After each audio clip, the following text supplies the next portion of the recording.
محترم حاضرین جمعہ، بزرگان دین، نوجوان ساتھی اور بچوں، پردہ نوازی خواتین اسلام، ذی الحجہ کا مہینہ شروع ہو چکا ہے، جس کی آج 4 تاریخ ہے۔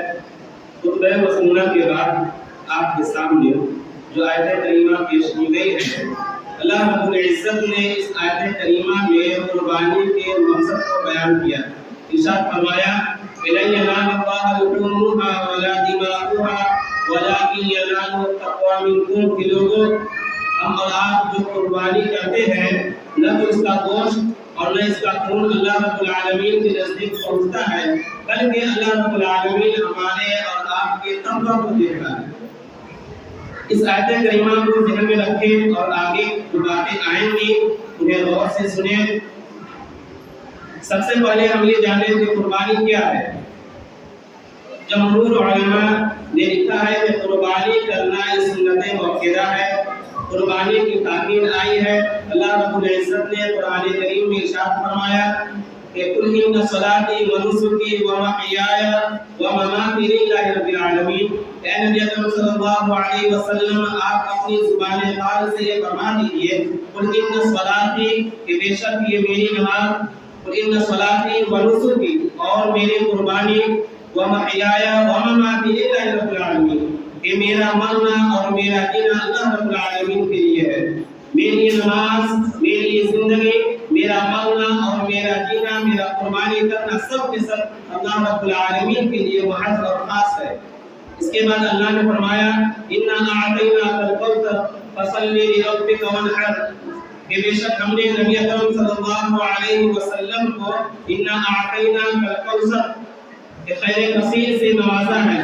فَصَلِّ لِرَبِّكَ وَانْحَرْ اے نبی صلی اللہ علیہ وسلم، آپ اپنے رب کے لیے نماز پڑھیے اور اپنے رب کے لیے قربانی کیجیے۔ یہ تینوں آیت کریمہ آپ کے سامنے بیان کیا گیا، ترجمہ آپ سن لیے۔ اب ذرا اس میں غور کریں کہ اللہ رب العالمین نے جہاں پر قربانی کا تذکرہ کیا ہے، چاہے وہ پہلی آیت ان صلاتی کا مسئلہ ہو یا سورہ کوثر کی آیت کریمہ ہے، دونوں کو سامنے رکھیں اور غور سے سنیں اور اس پہ اپنے دل و دماغ کو حاضر کر کے سنیں اور سمجھیں کہ اللہ تعالیٰ نے جہاں بھی نبی صلی اللہ علیہ وسلم سے کہلوایا ہے، ہم تک اور آپ تک یہ جو بات، یہ پیغام ملا، پیغام پہنچا ہے، اللہ کا کلام ہے، اللہ کا بیان ہے کہ جہاں پر ہم قربانی کریں گے اللہ رب العالمین کے لیے، وہی قرآن میں، اسی کلام میں اللہ نے ہمارے اور آپ کے لیے بیان کیا کہ قربانی کرنے سے پہلے نماز کی پابندی ہونی چاہیے۔ قربانی کرنے سے پہلے نماز کی پابندی ہونی چاہیے، ہر حال میں نماز کی پابندی ہونی چاہیے۔ اور میرا جھجک یہ بات کہی جا سکتی ہے کہ قربانی ان لوگوں کے لیے ہے جو ایمان والے یقیناً ہیں، قربانی ان لوگوں کے لیے ہے جو توحید پرست ہے، اور قربانی ان لوگوں کے لیے ہے جو نماز کے پابند ہیں، جو نماز سے انحراف کرتے ہیں، نماز نہیں پڑھتے ہیں، نماز کو اہمیت نہیں دیتے ہیں۔ قربانی کا مسئلہ آ جاتا ہے، ذی الحجہ کا مہینہ شروع ہو جاتا ہے، یا یوں کہہ لیجیے کہ اس سے پہلے سے ہی جانور خریدنے اور اس کے تعبدوں میں لگ جانا کہ قربانی کرنا ہے۔ میرے بھائیوں، آپ ایمان والے ہیں، آپ مسلمان ہیں، یہ قرآن کریم کا اعلان ہے کہ قربانی ان کے لیے ہے جو نماز کی پابندی کرتے ہیں، ہرگز قربانی ان کے لیے نہیں ہے جو بے نمازی ہے، جو نماز نہیں پڑھتے ہیں۔ اسی طریقے سے قربانی کرنا یقیناً سنت موقرہ ہے۔ اس کی دلیل یہ ہے کہ حضرت ابو بکر صدیق رضی اللہ تعالی عنہ اور حضرت عمر رضی اللہ تعالی عنہ اور عبداللہ ابن عباس رضی اللہ عنہ اپنی زندگی میں ان کا معمول تھا قربانی کرتے تھے، لیکن کبھی کبھی فسادت جان بوجھ کر چھوڑ دیتے تھے کہ لوگ اس کو واجب نہ سمجھیں۔ اسی طریقے سے حضرت ام سلمہ رضی اللہ تعالی عنہ سے مروی ہے، اللہ کے نبی صلی اللہ علیہ وسلم نے ارشاد فرمایا کہ جب تم ذی الحجہ کا چاند دیکھ لو تو اپنے بال اور ناخن کو کاٹنا بند کر دو۔ کون؟ جو قربانی کرنا چاہتے ہیں وہ لوگ۔ اس سے یہ پتہ چلا کہ جو قربانی کرنا چاہتے ہیں، نبی صلی اللہ علیہ وسلم نے کہا کہ جو قربانی کرنا چاہتے ہیں، قربانی کرنے کا ارادہ رکھتے ہیں، جب چاند نظر آ جائے تو اپنے بال کو ناخن کو نہ کاٹیں۔ جو قربانی کرنا چاہتے ہیں، جو ارادہ رکھتے ہیں، ان کے لیے تاکیداً نہیں کہا گیا۔ اسی طریقے سے قربانی کے کچھ ایسے مسائل ہیں جن کو को हम बयान करना चाहेंगे। बहुत सारी ऐसी बातें हैं जिनको हम आए दिन सुनते रहते हैं, समझते हैं, और कुछ बातें हैं जो याद दहानी के तौर पर बयान कर दिया जाता है ताकि वो बात आपके सामने आ जाए और उसमें ताज़गी पैदा हो जाए। इससे कबल जो आयत करीमा आपके सामने बयान की गई, अल्लाह ताला ने इसमें इरशाद फरमाया, कुर्बानी के मकसद को वाज़ेह किया, इन्हें यनालुल्लाह लुहुमुहा वला दिमागुहा वलाकिन यनालुहु तक़वा मिनकुम। ये लोगों, ये जो कुर्बानी हम आराम करते हैं, इसका न तो गोश्त और न तो गोश्त अल्लाह रब्बुल आलमीन को पहुंचता है, तो अल्लाह को क्या पहुंचता है? अल्लाह हमारे और आपके अंदर का तक़वा देखना चाहता है कि हम कितने इखलास के साथ कुर्बानी कर रहे हैं। हम कुर्बानी किसके लिए कर रहे हैं? अल्लाह के लिए कर रहे हैं या नहीं कर रहे हैं? इसमें हमारी मर्जी कहाँ तक, हमारे अंदर लिल्लाहियत और खुलूस कहाँ तक है? अगर हम अल्लाह लिल्लाह फिल्लाह करते हैं तो अल्लाह रब्बुल आलमीन को ये कुर्बानी मंजूर है और अल्लाह के यहाँ ये कुर्बानी मकबूल है। अगर इसके अलावा किसी और नजरिए से कोई भी इंसान हो, अगर किसी और नजरिए से कुर्बानी करता है तो अल्लाह रब्बुल आलमीन के नज़दीक वो कुर्बानी काबिल कबूल नहीं है। कुर्बानी अल्लाह रब्बुल आलमीन ने हमारे ऊपर, आपके ऊपर या ये कहे कि हमसे पहले जितने लोग आए सबों पर अल्लाह रब्बुल आलमीन ने इस कुर्बानी की मशरूइयत को रखा है। कुरान कहता है, वलिकुल्लि उम्मतिन जअलना मनसकन लियज़कुरु स्मल्लाहि अला मा रज़क़हुम मिन बहीमतिल अनआम। अल्लाह ने हर उम्मत के ऊपर इस कुर्बानी की मशरूइयत को रखा है, इस कुर्बानी को रखा है। लोग अल्लाह रब्बुल आलमीन के इस पालतू जानवर को लेते हैं और अल्लाह का नाम लेकर उसको ज़िबह करते हैं। ये अल्लाह रब्बुल आलमीन का सुन्नत रहा है। पहले लोग भी आए, उन लोगों के यहाँ भी कुर्बानी मशरूत थी और हमारे यहाँ भी कुर्बानी मशरूत है। आइए चंद मसाइल की तरफ बढ़ते हैं। एक मसला है बहुत उछलता हुआ रहता है, हर साल सुनते हैं और सुन लेते हैं, और जब वो मौका खत्म हो जाता है, ज़हन से बात ज़हन से निकल जाती है। फिर जब वो अयाम वोटिंग सामने जब आने लगते हैं तो फिर कम से कम इतना तो होना चाहिए कि गुज़श्ता साल ये बात बताई गई थी या सुने थे तो इसका कुछ फायदा होना चाहिए था। मिसाल के तौर पर कुर्बानी का जानवर ऐबदार न हो, ये बहुत मशहूर बात है। नबी सल्लल्लाहु अलैहि वसल्लम का इरशाद ग्रामी है कि कुर्बानी का जानवर ऐसा हो जिसके अंदर अयूब न हो, 4 किस्म के अयूबों से पाक हो। नंबर 1 कि उसका लंगड़ापन, ऐसा लंगड़ा जानवर जिसका लंगड़ापन जाहिर न हो। अगर जाहिर है तो ऐसे जानवर की कुर्बानी नहीं की जाएगी। इसी तरीके से वो जानवर इतना काना हो, काना समझते हैं, कि वो देखने से जाहिर हो जाए, पता चल जाए कि ये जानवर काना है। इसी तरीके से वो जानवर बीमार न हो, जिसको देखने से अंदाजा लगे कि बीमारी में मुब्तला है। या इसी तरीके से वो जानवर इतना लागत और कमजोर न हो कि देखने में लगे कि बहुत ही ज्यादा कमजोर हो, बल्कि उम्दा हो, मोटा ताजा हो, कड़वा हो। ये कुर्बानी के जानवर की शक्ल है, ऐसा जानवर होना चाहिए। अगर इसके अलावा थोड़ी सी अगर कहीं कमी है, गति है, तो क्या उसकी कुर्बानी होगी? यकीनन। आपने सुना ना कि लंगड़ा ऐसा, काना ऐसा, यानी कोई भी ऐसा ऐब हो जो बिल्कुल जाहिर हो, देखने से पता चल जाए, और ऐसा ऐब जो देखने से पता न चले, एकदम करीब में जाकर देखें। अगर मोबाइल में फोटो दिखा रहे हैं तो जूम कीजिए और कीजिए और कीजिए, बहुत गौर कीजिए, तब थोड़ा सा दिखाई दे तो ये ऐब नहीं है। ऐसे जानवरों की कुर्बानी की जा सकती है। इसी तरीके से आप जानते हैं, ये बात भी बहुत मशहूर है कि कुर्बानी का जो जानवर हो वो दता हुआ होना चाहिए। फिर भी हम कहते हैं कि 1 साल हो गया, 12 महीना हो गया और अपने दरवाजे पर कहा है, तो क्या इसकी कुर्बानी कर सकते हैं? यकीनन आप नहीं कर सकते। इसलिए गुंजाइश है, अगर आप भेड़ रखे हैं, दुम्बा रखे हैं और 1 साल का हो गया है तो फिर आप कुर्बानी कीजिए। और अगर खस्सी है, बकरी है, तो उसको इंतजार कीजिए जब तक वो दब न जाए। उम्मीद में नहीं है, हमारी शरीयत बिल्कुल वाज़ेह है, साफ और शफाफ है।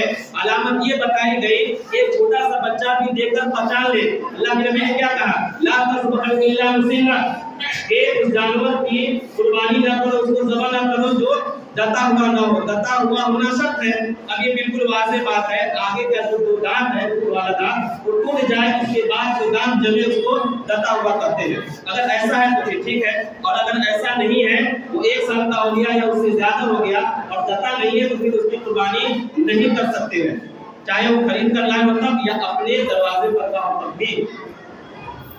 इसी तरीके से हजरत एक सहाबी रसूल है जो अल्लाह के नबी सल्लल्लाहु अलैहि वसल्लम के पास हाजिर होते हैं और ये बयान करते हैं कि अल्लाह के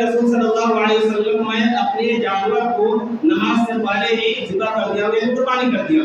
अल्लाह के नबी सल्लल्लाहु अलैहि वसल्लम ने कहा ऐसा नहीं करना चाहिए था।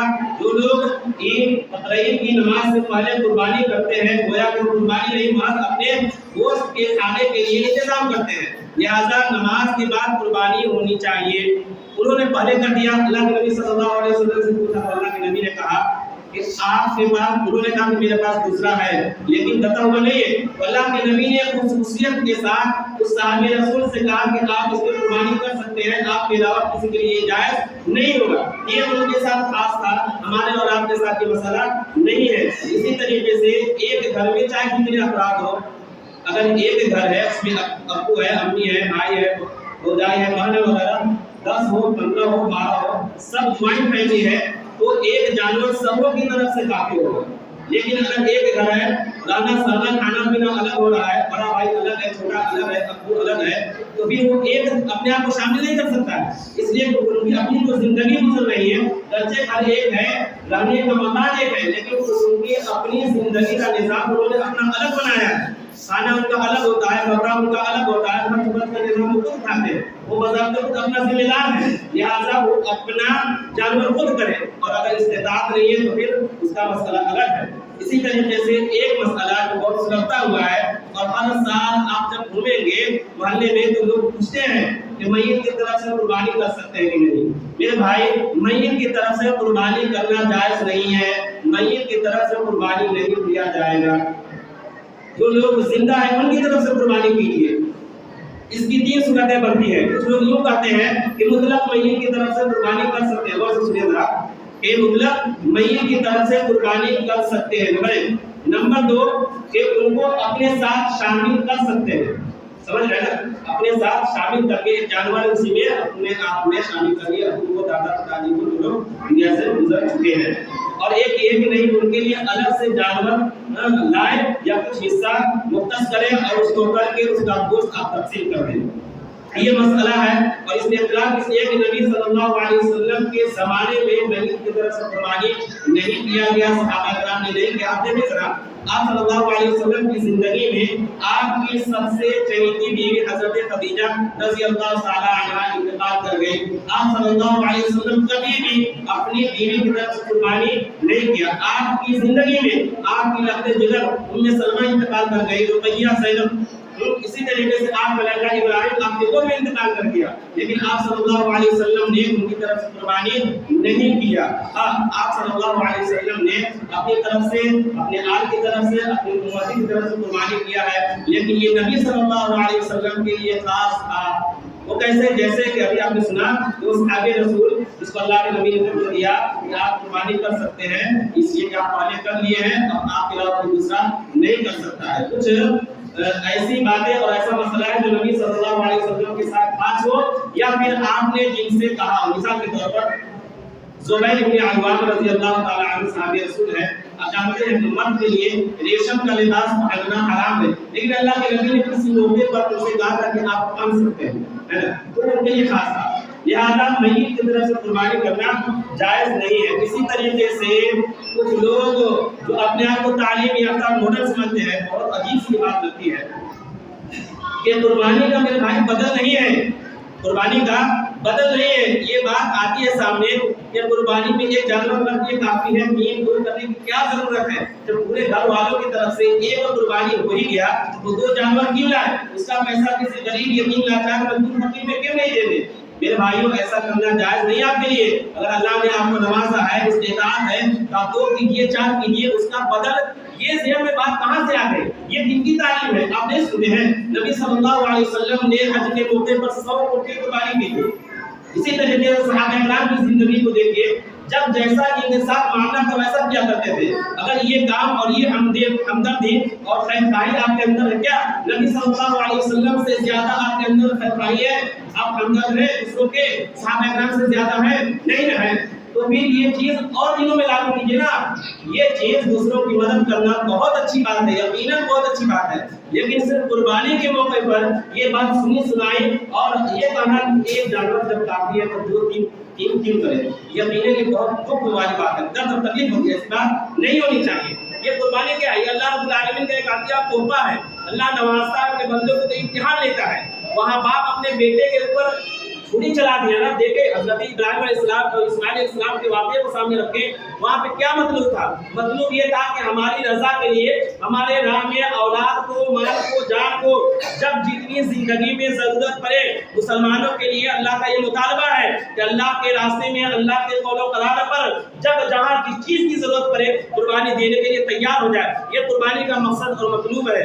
लिहाजा ये बात हरगिज़ नहीं होनी चाहिए कि कुर्बानी का जानवर एक ही काफ़ी है, 2-3 न हो, बल्कि इसका बदला पैसा, कुर्बानी का बदल दूसरी कोई चीज़ नहीं है। इसी तरीके से एक बात यह आती है कि कुर्बानी का गोश्त खुद खाएं, दूसरों को खिलाएं, बहुत अच्छी बात है। 3 जगह मुख्तस करना, ये कैसा है?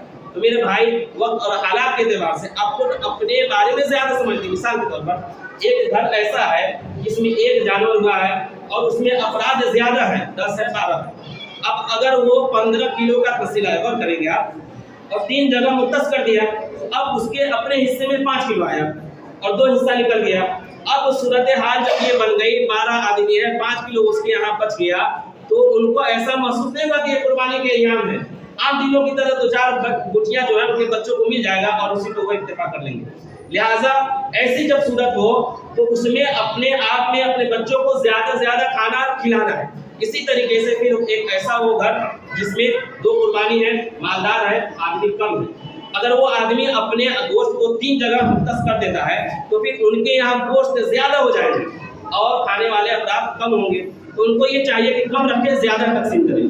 तो जिनके यहाँ जितना है वो अपने बारे में ज़्यादा बेहतर समझते हैं, लिहाजा खाना और खिलाना चाहिए। और ये बात भी ध्यान होनी चाहिए कि हम कुर्बानी किए हैं सिर्फ अल्लाह के लिए किए हैं, तो उसमें खाना भी बेहतर है, खिलाना भी बेहतर है। अगर हम मज़ाहिर में पहले गौर करें, छोड़िए उनका मसला उठा कर, अगर आप खस्सी का गोश्त खा रहे हैं, आपको शौक है, अच्छा लगता है कि कलेजी भून के आग में खाते हैं, यकीनन खाना चाहिए।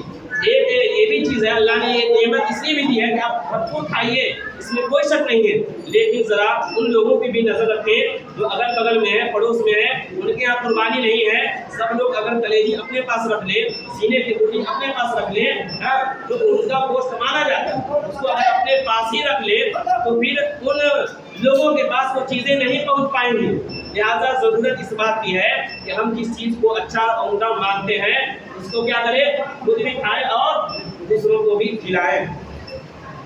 इसी तरीके से कुर्बानी करने के बाद जो कसाब यानी जो गोश्त बनाता है, कसाब उसको बोलते हैं जो गोश्त बनाता हो। अब वो गोश्त बना दिया, आपके घर आया और आप उसको जाते वक्त पोटली में बांध के 2 किलो दे दिए, वो भी खुश हो गया, आप भी खुश हो गए।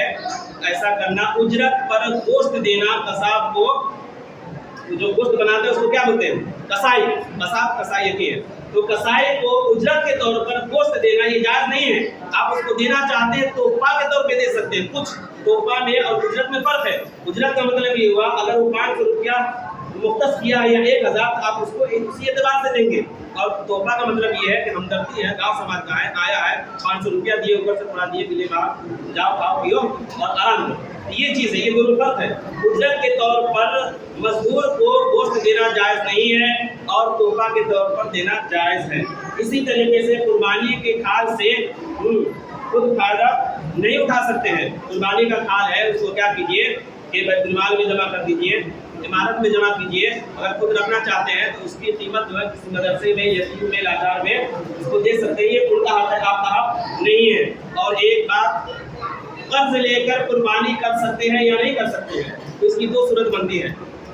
इसकी 2 सूरत ये है कि अगर आप फिलहाल यानी कुर्बानी अभी है ना 4-5 दिन, अभी इस पोजीशन में है कि अभी आपके हाथ में पैसा नहीं है, और करें इसकी 2 सूरत है।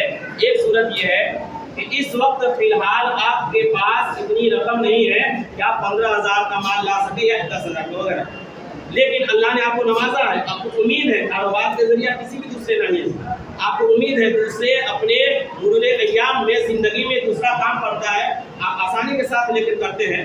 तो अगर ये पोजीशन आपकी है तो आप कर्ज लेकर कुर्बानी कर सकते हैं। اور اگر آپ کی استطاعت نہیں ہے، آپ پہلے سے مائنس میں ہیں، یا پھر آپ کی آمدنی اتنی نہیں ہے کہ آپ جتنا مہینہ کا کماتے ہیں بال بچوں پہ خرچ کر کے 10,000 روپیہ کسی کو آسانی کے ساتھ 2 مہینے میں لوٹا سکتے ہیں، تو پھر آپ قرض مت لیجیے اور قربانی مت کیجیے۔ تو ہر شخص اپنا ذمہ دار ہے، وہ خود اپنا محاسبہ کر سکتا ہے کہ کس کے پاس کتنی استطاعت ہے اور کون اس کا حقدار ہے اور کون اس کا حقدار نہیں ہے۔ اسی طریقے سے آخری بات، یہ قربانی کے چند مسائل تھے، مزید بہت ساری باتیں ہیں، گرمی بھی زیادہ ہے، میں آخری بات آپ سے کر کے رخصت ہوں گا، وہ یہ کہ قربانی سے ایک روز پہلے جو عرفہ کا روزہ کہلاتا ہے، اس روزے کو رکھنے کی ہر کوئی کوشش کرے، کیوں؟ اس لیے کہ اللہ کے نبی صلی اللہ علیہ وسلم نے اس کی فضیلت بیان کرتے ہوئے یہ بتایا کہ جو بندہ مومن عرفہ کا روزہ رکھتا ہے، اللہ رب العالمین اس روزے کے بدلے اس کے 1 سال پچھلے جو پیچھے 1 سال گزر گیا ہے اس کے گناہ کو معاف فرماتا ہے، مزید آئندہ آنے والا جو سال ہے اس گناہ کو بھی اللہ معاف کر دیتا ہے۔ یہ اللہ ہمیں نواز رہا ہے، دے رہا ہے، آفر کر سکتے ہیں اس کو۔ ایک طرف قربانی ہے، قربت کا ذریعہ ہے، اللہ کے راہ میں خرچ کر رہے ہیں، مال کو خون بہا رہا ہے اللہ کی خوشنودی کے لیے، اس سے 1 دن پہلے اللہ رب العالمین کی طرف سے یہ عطیہ ہے، تحفہ ہے، ہمیں مل رہا ہے، ہمیں چاہیے کہ ہم اس کی بھی اپنے سامنے اس کو اپنے سامنے رکھتے ہوئے کہ عرفہ کا روزہ رکھے۔ آخری بات، جن لوگوں کا عقیقہ نہیں ہوا ہے کیا ان کی قربانی ہوگی؟ یقیناً ان کی قربانی ہوگی میرے بھائی۔ عقیقہ الگ مسئلہ ہے، قربانی الگ مسئلہ ہے۔ عقیقہ کا قربانی سے کوئی تعلق نہیں ہے، عقیقہ کو اللہ کے نبی نے مستحب کہا ہے، بچہ پیدا ہو 7ویں دن عقیقہ کیجیے، ختنہ کیجیے، نام رکھیے، اور اگر اس وقت استطاعت نہیں ہے، آپ کے پاس گنجائش نہیں ہے، نہیں کر سکتے ہیں، بعد میں کیجیے، اس کی کوئی وقت متعین نہیں ہے، اور نہیں کر سکتے تو بھی کوئی مسئلہ نہیں ہے۔ اور اگر فی الحال آپ اپنی طرف سے قربانی کرنا چاہتے ہیں تو یہ مسئلہ کہاں سے اٹھ کے آپ کے دماغ میں آ گیا عقیقہ نہیں ہے تو ہماری طرف قربانی نہیں ہوگا، پہلے عقیقہ کا جانور لاؤ، قربان کرو، کھاؤ اور کھلاؤ، پھر قربانی کا لاؤ، ایسا کچھ نہیں ہے۔ عقیقے کا مسئلہ الگ ہے، قربانی کا الگ ہے، قربانی اور عقیقے کا ایک دوسرے سے کوئی واسطہ نہیں ہے۔ قربانی کرنے کے لیے عقیقہ شرط نہیں ہے، اور کچھ لوگ یوں بھی کرتے ہیں کیونکہ ہمارا یہ گاؤں الحمدللہ توحید پرست ہے، کتاب و سنت کے اعتبار سے ہم لوگ عمل کرتے ہیں، یہ اللہ کا شکر ہے، خاص فضل اور عنایت ہے۔ لیکن کچھ لوگ باہر کے دوسری جگہ کی ہوا لگ کر یا دوسری جگہ رہتے ہیں، کماتے کھاتے ہیں، زندگی گزارتے ہیں، وہاں سے آتے ہیں تو پھر وہی نظریہ اور یہاں بھی اپنانے کی کوشش کرتے ہیں۔ اگر گاؤں میں نہیں ہوتا تو دوسری جگہوں میں، سسرال میں یا ننیھال میں وغیرہ کرتے کیا ہے کہ بچے کی طرف سے یا بچی کی طرف سے اب تک عقیقہ ہوا نہیں ہے تو فلاں گاؤں میں جائیں گے، 2 حصہ رکھ لیں گے، دونوں کی طرف سے قربانی بھی ہو جائے گا اور عقیقہ بھی ہو جائے گا۔ میرے بھائی یہ مسئلہ نہیں ہے، عقیقہ کے لیے مختص ایک جانور الگ ہے اور قربانی میں حصہ بھی ہے، جانور بھی ہے، لہٰذا ایسا کرنا درست اور جائز نہیں ہے۔ اور یہ بات بھی تو محل نظر ہونی چاہیے کہ عقیقے میں وہ جانور ہے نہیں، بڑا جانور ہے نہیں، عقیقے میں چھوٹا جانور ہے۔ یہ چند باتیں تھیں جس کو ذہن میں رکھنے کی ضرورت ہے۔ اور ایک بات یہ ہے کہ اگر آپ اپنے ہاتھ سے قربانی کرے تو یہ سب سے بہتر اور افضل ہے، اور اگر اپنے آپ میں اطمینان نہیں ہے کہ ہم کو پتہ نہیں کلمہ بھی یاد ہے نہیں، نماز بھی نہیں پڑھتے، جھوٹ بولتے رہتے ہیں، ایسا ہوتا ہے، ذہن بات آتی ہے نا، پھر جائیے مولانا نیاز صاحب کو، گورنر صاحب کو چلے جائیں گے، اور جو لوگ رہیں ان سے کروائیے۔ لیکن جو لوگ اپنے آپ پر مطمئن ہے، کرنا چاہتے ہیں، شوق سے کریں، بہتر ہے۔ کوئی دعا یاد نہیں ہے، بسم اللہ اکبر کر کے کر سکتے ہیں، ابھی بھی نہیں یاد ہے، اللہ میری طرف سے، میرے بڑے والوں کی طرف سے قبول فرما، خود چلائیے، قربانی کیجیے۔ اللہ رب العالمین سے دعا ہے کہ ہم جو بات کہے ہیں سنیں، اللہ رب العالمین اس پہ عمل کی توفیق عنایت فرمائے، اللہ رب العالمین ہم سبوں کے اندر خلوص پیدا فرمائے، اللہ رب العالمین ہماری عبادتوں کو، ہماری قربانی کو قبول فرمائے، اللہ رب العالمین جب تک دنیا میں رکھے ایمان اور اسلام پر قائم اور دائم رکھے، اللہ رب العالمین جب ہمارا خاتمہ اور ایمان باللہ و رب العالمین بارک اللہ لنا و لکم فی القرآن العظیم۔